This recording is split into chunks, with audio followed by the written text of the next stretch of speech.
So hello mga kabukid, magandang araw pala sa inyo lahat.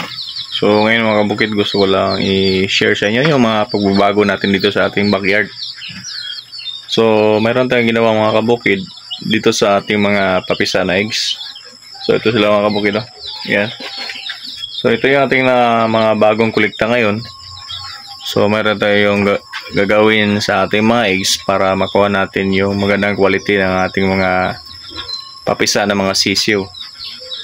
So ito mga kabukid, ginawa ko to para yung ating maging sisiw ay magiging uniform yung laki nila. So kumbaga makuha natin yung 3 months na 1 kilo.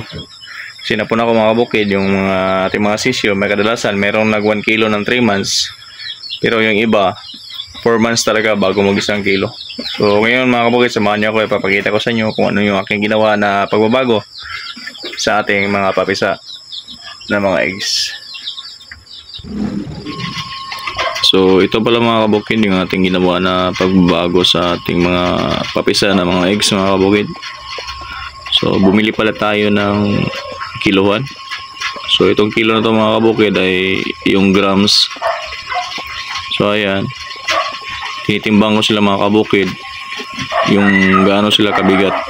So bale yung ating maliit na timbang mga kabukid ay nasa 40 grams.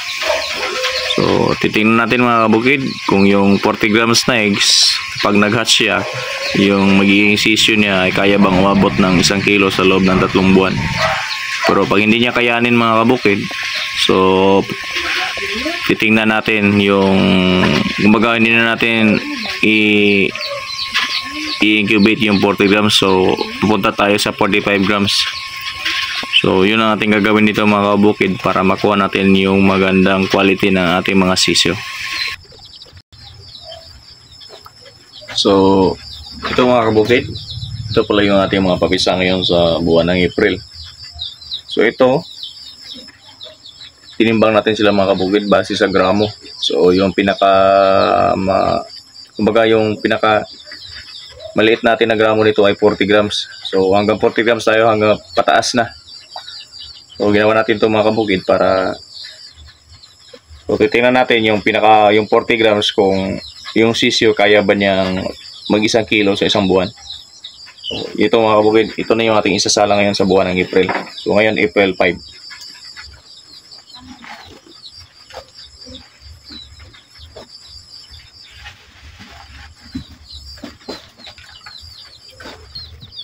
Kaya mga kabukid, ito na pala yung ating mga papisa nung buwan ng Marso. So tapos na ng Marso to mga kabukid.